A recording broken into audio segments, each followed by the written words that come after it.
എനിക്ക് ഭയങ്കര ഇഷ്ടമാണ് ഫ്രീ ആയിട്ട് പോകാൻ. പിന്നെ ഞാൻ പോകും, എനിക്ക് ഭയങ്കര ഇഷ്ടമാണ് ഫ്രീ ആയിട്ട് പോകാൻ. ഫ്രീ കിട്ടുന്നിടത്ത് തന്നെ നമുക്ക് പോകണമല്ലോ. അതെ അതെ അതെ, ഫ്രീ കിട്ടുന്നിടത്തൊക്കെ നമുക്ക് പോകണമല്ലോ. ഈ കോലം കണ്ടൊന്നും വിചാരിക്കേണ്ട, ചെറിയൊരു കഫക്കെട്ട്, അത് പിന്നെ ജലദോഷമായി മാറിയിട്ടുണ്ട്. ശബ്ദം ഒന്ന് മാറിയിട്ടുണ്ടാവും, ഒന്നും കാര്യാക്കണ്ട. ഈ സമയത്ത് വേണമെങ്കിൽ പാടാൻ പറ്റുന്ന പാട്ട് ഏതാന്ന് വെച്ചിട്ടുണ്ടെങ്കിൽ സെലീം കോടത്തൂരിന്റെ പാട്ടൊക്കെയാണ്. മനസ്സിന്റെ മണിയറയിൽ സുന്ദരിയായ മോളുണ്ട്. മൂക്കേറ്റ് പാടാൻ പറ്റുന്ന പാട്ടായതുകൊണ്ട് പാടിയത്. ഓക്കെ, നമ്മൾ വിഷയത്തിൽ നിന്ന് വഴുതി മാറണ്ട. അപ്പൊ ഹനാനും രണസുനയും നേരിട്ടിട്ട് ഒരേ വേദിയിൽ ഒരേ സ്ഥലത്ത് ക്രിക്കറ്റ് കളിക്കാൻ വന്നിരുന്നു. എന്തോ സെലിബ്രിറ്റികളുടെ ക്രിക്കറ്റ് കളി എന്നൊക്കെ പറയുന്നത് കാണുമ്പോൾ കോമഡിയാണ്, വല്ല കുട്ടിയും കോലും കളിക്കുന്ന പരിപാടിയായിട്ട് എനിക്ക് തോന്നിയിട്ടുള്ളത്. എന്തായാലും ഹനാനെ നേരിട്ടിട്ട് കണ്ടിട്ട് പോലും രണസുന വഴി മാറി നടന്നു എന്നുള്ളതാണ്. എന്താണ് മോളെ എന്നെ കുറിച്ച് അപവാദമൊക്കെ പറഞ്ഞു നടന്നിട്ട് നീ എന്താണ് എന്നെ ഒന്ന് ഫേസ് ചെയ്യാത്തതെന്നല്ല ചോദിച്ചിട്ടുള്ളത്. മുങ്ങി നടന്നു. രണ്ടുപേരും നേരിട്ടിട്ട് ഒരു വേദിയിൽ കണ്ടിട്ട് പോലും മൈൻഡ് പോലും ചെയ്യാതെ, അതായത് ഹനാൻ പറഞ്ഞ പല വാക്കുകളിലും എന്തൊക്കെയോ ഉണ്ടെന്ന് തോന്നിപ്പോകുന്നത് പോലെ. വീഡിയോയിലോട്ട് കിടക്കാല്ലേ, ആദ്യം കുറച്ച് ഗീർവാണം കേൾക്കാം, എന്നിട്ട് കിടക്കാം. ലൈംഗിക ചുവ എവിടെയാണ്? Please contact my manager. അതിപ്പോ ട്രോൾ ആയി കേട്ടോ. Please contact my manager. ചായ കുടിക്കാൻ പോകണം. അതെ, ഞാൻ സെലിബ്രിറ്റി ആയതുകൊണ്ട് എനിക്ക് എന്റെ കൂടെ ഇപ്പൊ ചായ കുടിക്കണമെങ്കിൽ ഞാൻ മാനേജറെ കോൺടാക്ട് ചെയ്യാൻ പറയാം. എന്താ പ്രശ്നം? ചളിബ്രേറ്റി അല്ലേ, ചളിബ്രേറ്റി. ഈ ചളി അടിച്ച് നടക്കുന്ന ആളുകളൊക്കെയാണ് ചളിബ്രേറ്റി എന്ന് പറയുന്നത്. കൊള്ളാം. ഞാൻ ചളിബ്രേറ്റി ആയതുകൊണ്ട് എന്റെ കൂടെ ചായ കുടിക്കണമെങ്കിൽ എന്റെ മാനേജറെ കോണ്ടാക്ട് ചെയ്യണമെന്നാണ് ഞാൻ പറയാന്നുള്ളത്.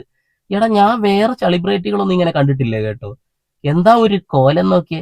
ഇപ്പൊ കണ്ടില്ലേ, പുട്ടിയും മറ്റു സാധനങ്ങളൊക്കെ മാറ്റിയപ്പോൾ പണ്ടത്തെ രണസുന പുറത്തേക്ക് വരുന്നു. ഓ, അത് എന്തെങ്കിലുമൊക്കെ ആവട്ടെ, നമ്മൾ വിഷയത്തിൽ നിന്ന് വഴുതി മാറണ്ട. അപ്പൊ എന്താ പറഞ്ഞിട്ടുള്ളത്? ആ ഒരു ചാറ്റിൽ അങ്ങനെയൊന്നും ഇല്ല അല്ലേ? പിന്നെ എന്തുകൊണ്ടാണ് ചാച്ചി അന്നൊന്നും പറയാതെ കുറച്ച് കാലങ്ങൾക്ക് ശേഷം പറഞ്ഞിട്ടുള്ളത്? അപ്പൊ അതിനുള്ളിൽ എന്തൊക്കെയേ ഉണ്ടല്ലേ? ബാക്കി ബാക്കി ചേച്ചിയുടെ ചാറ്റാന്ന് പറഞ്ഞിട്ടൊരു ചാറ്റ് പുറത്ത് വന്നിട്ടുണ്ടായിരുന്നു, കണ്ടിട്ടുണ്ടായിരുന്നു. ഓർമ്മ പോലും ഇല്ല. എന്നിട്ട് ചേച്ചി അതിനൊരു പ്രതികരണം പറഞ്ഞിട്ട് അത് ആയിരിക്കും, അല്ലെങ്കിൽ ഞാനത് ഓർക്കുന്ന പോലും ഇല്ല. പക്ഷെ എനിക്ക് ഓർമ്മയില്ലല്ലേ ചേച്ചി? അന്ന് ആ സമയത്ത് ഈ ഒരു വീഡിയോ ഇറങ്ങി പിറ്റേ ദിവസം ചോദിച്ചപ്പോ അതിനുള്ള മറുപടി നിങ്ങൾ കേൾക്കണം കേട്ടോ. ഒരു ഓർമ്മയില്ലാത്ത ചേച്ചിയാണ് ഇത് പറയുന്നേ. എനിക്കറിയില്ല അതിനെപ്പറ്റി, എനിക്ക് ഓർമ്മ പോലും ഇല്ല എന്താ സംഭവം. ഇനിയിപ്പോ ചാറ്റാണോ ഇനി വെച്ച് ചെയ്താണോ ഞാനത് കണ്ടുമില്ല, ശ്രദ്ധിച്ചു. എന്നോട് ഒരാൾ കണ്ടുമില്ല പറഞ്ഞു പ്ലീസ് കോൺടാക്ട് മൈ മാനേജർ. അങ്ങനെ ഞാൻ പറയുന്നതാണ് സാധാരണ. അല്ലെങ്കിൽ ഇത് എനിക്കറിയില്ല എന്താ സംഭവം. ഒരു promotion, please contact my manager four promotion. നിങ്ങൾക്ക് പ്രൊമോഷൻ വേണോ, നിങ്ങൾക്ക് എന്തെങ്കിലും ഷൂട്ടിന്റെ ആവശ്യമുണ്ടോ, പ്രോഗ്രാം ആവശ്യമുണ്ടോ, മാനേജറെ കോൺടാക്ട് ചെയ്യുക. അത് എല്ലാ സെലിബ്രിറ്റിയും പറയുന്നത് തന്നെയാണ്. അതായത് ആ ഒരു ചാറ്റ് കണ്ടിട്ടില്ല ചേച്ചി, എനിക്ക് ഓർമ്മ പോലും ഇല്ല. പക്ഷേ രണസുന അതിൻ്റെ ഉള്ളിൽ ഉള്ളടക്കം മുഴുവൻ പറയുന്നു, ഒരു തെറ്റുവട്ടം കൂടിയും ഇല്ലാതെ. അതെങ്ങനെയാ? റേറ്റ് എത്രയാണെന്ന് ചോദിക്കുന്ന തൊട്ട് മുകളിലുള്ള ഫോട്ടോ എന്താണെന്നറിയോ? കാല് തുടവരെ കാണിച്ച് വെച്ചിരിക്കുന്നതാ. അതിനൊരു ലൈക്കും അയാൾ ഇട്ടിട്ടുണ്ട്. നേരിട്ട് കാണാൻ എത്രയാ റേറ്റ്? കോണ്ടാക്ട് മൈ മാനേജർ എന്നാ പറഞ്ഞിട്ടുള്ളത്. ഇപ്പൊ മാനേജറേയും കാണാനില്ല, ഗൾഫിലേക്കുള്ള പോക്കുമില്ല, പ്രോഗ്രാം കുറഞ്ഞിട്ടുണ്ട്, അഹങ്കാരം താഴ്ന്നിട്ടുമുണ്ട്. ഇപ്പോ ആരും മൈൻഡ് ചെയ്യുന്നില്ല. സന്തോഷായില്ലേ? സന്തോഷായി ഉണ്ടാവുമല്ലോ അല്ലെ? അപ്പൊ എനിക്കത് ഓർമ്മ പോലും ഇല്ലേ കേട്ടോ. പക്ഷെ അതിന്റെ ഉള്ളടക്കം മുഴുവനായിട്ട് അറിയാം. കൊള്ളാം. നിങ്ങൾക്ക് എന്നെ കാണണോ, നിങ്ങൾക്ക് മീറ്റ് ചെയ്യണോ, മീറ്റ് ചെയ്യണോ, നിങ്ങൾ ഈ ഉദ്ദേശിക്കുന്ന മീറ്റ് അല്ല ഞാൻ ഉദ്ദേശിക്കുന്നത്.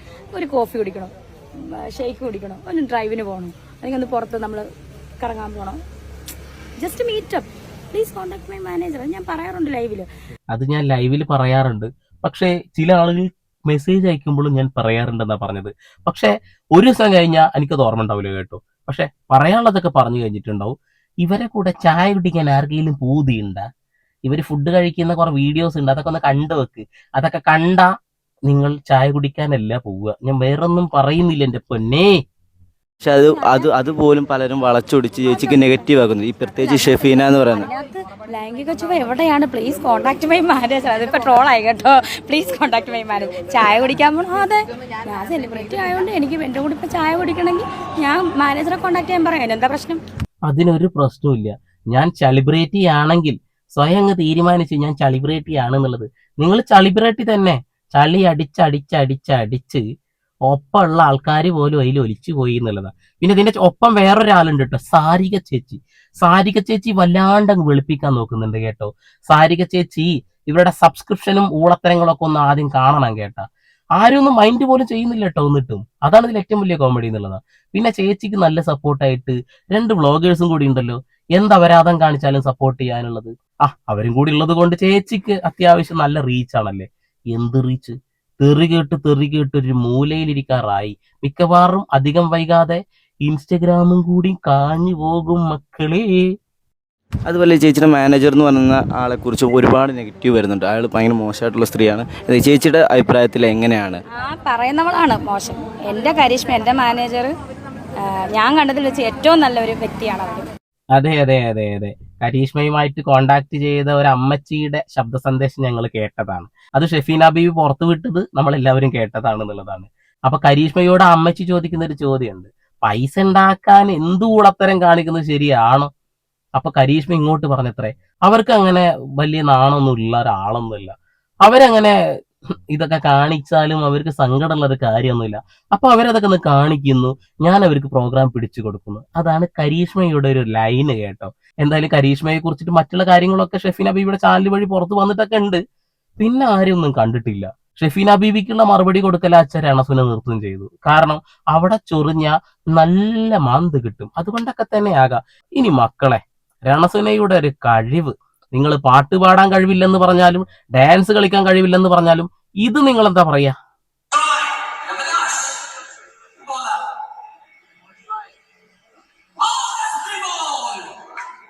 എന്നാ ഒരു പോക്കാ നോക്കിയേ. കഴിവില്ല നിങ്ങൾ പറയരുത്. ക്രിക്കറ്റ് ബാറ്റായിട്ട് ആ നിന്ന നൃത്തങ്ങൾ കണ്ടില്ലേ, എന്നാ ഒരു നൃത്തം. ഈ വീടിന്റെ മുറ്റത്ത് പണ്ട് നമ്മൾ ചളി വെച്ച് അടിച്ചിട്ട് ഇങ്ങനെ സെറ്റാക്കുന്ന ഒരു പരിപാടി ഉണ്ട്. ആ ഒരു നൃത്തമാണ് കണ്ടപ്പോ എനിക്ക് തോന്നിയത്. അതാണ് ഞാൻ പറഞ്ഞത്, ചളിബ്രേറ്റ് തന്നെയാണ് എന്നുള്ളത്. പന്ത് സ്റ്റെമ്പുമ്മ തട്ടിയപ്പോ ഔട്ടായി എന്നെങ്കിലും മനസ്സിലായല്ലോ. അതെന്നെ വലിയ ഭാഗ്യ. ഇവിടെ തെറി വിളിക്കുമ്പോ ആളുകൾക്ക് അത് മടുത്തിട്ടാണ് കമന്റിൽ തെറി വിളിക്കുന്നുള്ള ബോധം വന്നിട്ടില്ല. എന്തായാലും പന്ത് സ്റ്റെമ്പുമ്മ തട്ടിയപ്പോ ഔട്ടായി എന്ന് മനസ്സിലായി തന്നെ. പടച്ച തമ്പുരാന്റെ കൃപ. ഇനി ഹനാനിലേക്ക് വരാം.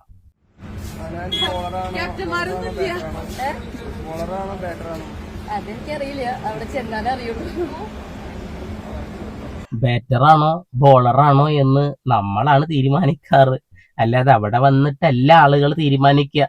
ഞാൻ ആരോടായി പറയുന്നത്? ഇത് ചളിബ്രേറ്റുകളുടെ കുട്ടിയും കോലും കളിയല്ലേ. പറ. കഴിഞ്ഞ പ്രാവശ്യം ബോറടിച്ചായിരുന്നു, ഞങ്ങളുടെ ടീമിന് സെക്കൻഡ് കിട്ടിയതാണ്. പക്ഷെ ഇപ്രാവശ്യം തോറ്റ് കോപ്പിടാനാണ് സാധ്യത. പവർഫുൾ ആയിട്ടുള്ള ആരും തന്നെ ഞങ്ങളുടെ ടീമിലില്ല. തൊട്ടപ്പുറത്ത് രണസുന കലകലന്ന് പറയുന്നുണ്ട്. എന്നാ ഹനാന്റെ അടുത്ത് വന്നിട്ട് ഒരു ചോദ്യം ചെയ്യാ, അതില്ല. ഹനാനെ നീ എന്തിനാടി അമ്മാതിരി ഒരു ഡയലോഗ് അന്ന് അടിച്ചത് എന്ന് കമാ എന്ന് പോലും വേണ്ടിട്ടില്ല. രണ്ടാളും ഒരു ടീമിലാ കളിക്കുന്നത്, എന്നിട്ടും അത് ചെയ്തില്ല. അപ്പോ ഹനാൻ പറഞ്ഞ പല കാര്യങ്ങളിലും എന്തൊക്കെയേ ഉണ്ടല്ലേ, കഴിഞ്ഞില്ല. ഇനി രണസുന ചെയ്തതിൽ എനിക്ക് ഇഷ്ടപ്പെട്ട ഒരു കാര്യം ഉണ്ടല്ലോ, അത് കാണിക്കാതിരിക്കാൻ കഴിയില്ല കേട്ടോ. നെഗറ്റീവ് മാത്രം പോരാ, പോസിറ്റീവ് വേണം. പറഞ്ഞത് സത്യമാണ്. എന്റെ മുടിയും താടിയും വടിക്കണമെങ്കിൽ രേണു സുധി എന്ന് പറഞ്ഞ കലാകാരി വന്ന ഒരു കമന്റ് ഇട്ടോ, ഞാൻ അപ്പൊ തന്നെ എന്റെ മുടി വെട്ടാം. ഉറപ്പായിട്ടും ഞാൻ വെല്ലുവിളിക്കുന്നു. രേണു സുധി വന്നിട്ട് ഒറ്റ കമന്റ് ഇവിടെ താഴെ ഇട്ട് കഴിഞ്ഞാൽ അഭിലാഷയുടെ പിറ്റേ ദിവസം ആ നിമിഷം പാദയാത്ര ആണെങ്കിലും പോയി ബാർബർ ഷോപ്പ് കുത്തി തുറന്നിട്ട് എന്റെ മുടിയും താടിയും വെട്ടിയിരിക്കും. രേണു സുധി കേൾക്കാൻ വേണ്ടി പറയണ, രേണു സുധി വന്ന കമന്റ് ഇട്ടോട്ടെ, ഞാൻ എന്റെ മുടിയും താടിയും വെട്ടാം. ഉറപ്പായിട്ടും അഭിലാഷോട്ടം വെട്ടിയിരിക്കും മുടിയും താടി. രേണു സുധി കമന്റ് ഇടണം. എടാ നല്ല തണ്ടും തടി ഉണ്ടല്ലോടാ, വല്ല കൂലിപ്പണിക്കും പോടാ. കുറെ നാളായടാ ഈ വെറുപ്പിക്കൽ തുടങ്ങിയിട്ട്. ഏതാടാ ഇവൻ? രണസുന കമന്റ് ഇട്ട ഇവൻ താടിയും പൊടിയും വെട്ടു, അതോ രാത്രി ബാർബർ ഷോപ്പ് കൊത്തിപ്പൊളിച്ചിട്ട് അപ്പൊ നിന്റെ മറ്റോൻ വന്നിട്ട് മുടി വെട്ടി തരുമോ? എടാ പണിക്കാരന് നീ എവിടുന്ന് കൊണ്ടുവരും?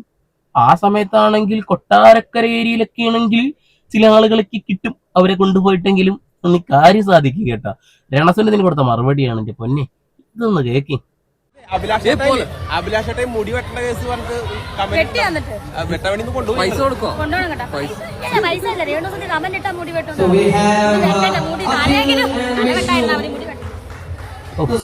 അങ്ങനെയെങ്കിലും മനുഷ്യന്മാർക്ക് ഇഷ്ടമുള്ള ഒരു കാര്യം രണസുന പറഞ്ഞല്ലോ. ഓനിപ്പോ ഞാൻ പറഞ്ഞിട്ട് മുടി വെട്ടാൻ നിൽക്കുകയാണെങ്കിൽ ഓൻ മുടി വെട്ടണ്ട. അതന്നെ എനിക്കും പറയാനുള്ളത്. നീ മുടി വെട്ടൊന്നും വേണ്ട. നിനക്ക് ആ നെല്ലിക്കാത്താള ഇട്ടിട്ട് നിന്റെ ബോധം ഒന്ന് തിരിച്ച് എടുക്കാൻ പറ്റുമോ? വല്ല കൂലിപ്പണിക്കും പോടാ. ഈ സോഷ്യൽ മീഡിയയിൽ കിടന്ന് കുറയ്ക്കാതെ ആളുകൾ നിന്നെ എന്തൊക്കെയാ വിളിക്കുന്ന നിനക്കല്ലേ ബോധമുണ്ട്. ഇവന്റെ ഒരു ചുംബന സമരമൊക്കെ പുറത്ത് വന്നിട്ടുണ്ടായിരുന്നു. കൂടെ അഭിനയിക്കാൻ വന്ന കുറെ എണ്ണത്തിന് എന്തൊക്കെയാ കാണിച്ചു കൂട്ടിയിട്ടുള്ളത്. അപ്പോ ചക്കിക്കൊത്ത ചങ്കരൻ തന്നെയാണ്, രണസുനക്ക് പറ്റിയ ആളൊക്കെ തന്നെയാണ്. പക്ഷെ രണസുന കൊടുത്ത ഈ മറുപടി അതെന്തായാലും എനിക്ക് ഇഷ്ടപ്പെട്ടു. അപ്പൊ ഹനാനെ നേരിട്ട് കിട്ടിയിട്ട് പോലും രണസുന അതൊന്നും ചോദിച്ചില്ല. ഇനി നിങ്ങൾ തന്നെ പറ, എന്തൊക്കെ ഇല്ലേ ഇതിന്റെ പിന്നിൽ? ഉണ്ട്. അപ്പൊ വീണ്ടും വരെ പുതിയ വാർത്താവിശേഷങ്ങളുമായി സന്ദീപ് എടപ്പാൾ സൈനിങ് ഓഫ്.